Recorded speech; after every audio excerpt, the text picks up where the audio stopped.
General Aziz আহমেদের উপর নিষেধাজ্ঞায় প্রমাণ হয়েছে ক্ষমতা টিকিয়ে রাখতে রাষ্ট্রীয় প্রতিষ্ঠানকে ব্যবহার করেছে আওয়ামী লীগ। ক্ষমতাসীনদের পতন চাইলে নিজেদের শক্তিতেই করতে হবে, অন্য কেউ করে দেবে না। তাই সাবেক সেনাপ্রধান আজিজের উপরে যুক্তরাষ্ট্রের নিষেধাজ্ঞায় খুশি হওয়ার কোনো কারণ দেখছে না বিএনপি।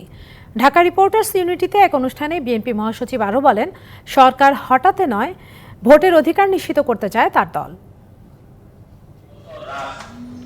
শফিউল আলম প্রধানের সপ্তম মৃত্যুবার্ষিকীতে আলোচনা সভার আয়োজন করে জাতীয় গণতান্ত্রিক পার্টি জাগপা।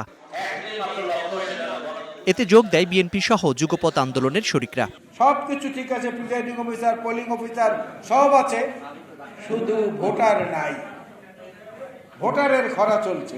শফিউল আলম প্রধান ভাই সবসময় অন্যায়ের বিরুদ্ধে রুখে দাঁড়াতেন, আগ্রাসনের বিরুদ্ধে রুখে দাঁড়াতেন। বিএনপি মহাসচিব বললেন, ক্ষমতা টিকিয়ে রাখতে রাষ্ট্রীয় বাহিনীর ওপর ভর করেছে আওয়ামী লীগ। জেনারেল আজিজের নিষেধাজ্ঞা তারই প্রমাণ। সাবেক সেনাপ্রধান জেনারেল আজিজ আহমেদের ওপর আপনার নিষেধাজ্ঞা আরোপ করেছে যুক্তরাষ্ট্র। কেন? দুর্নীতি এবং আপনার গণতান্ত্রিক প্রতিষ্ঠানগুলোকে আপনার প্রভাবিত করার, জনগণের বিশ্বাস ক্ষুণ্ণ করা। অনেকেই খুশি হবেন যে আপনার আজিজের স্যাংশন এসছে। আমি মনে করি যে ওটা হচ্ছে আরেকটা বিভ্রান্ত করা।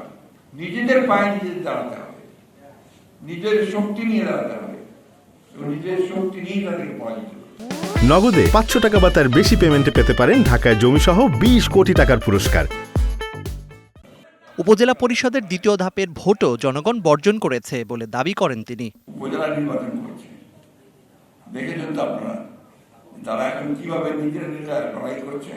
সেই ভোটে কিন্তু মানুষ আসছে না, এই নির্বাচনে মানুষ অংশ নিচ্ছে না, এটা স্বতঃস্ফূর্তভাবে নিচ্ছে না, কারণ তারা বুঝে গেছে যে এই নির্বাচনে তো কোনো লাভ নাই। দাবি আদায়ে তরুণদের আরও সক্রিয় হওয়ারও আহ্বান জানানো হয় সভা থেকে। Zakaria Ahmed, DBC news, Dhaka.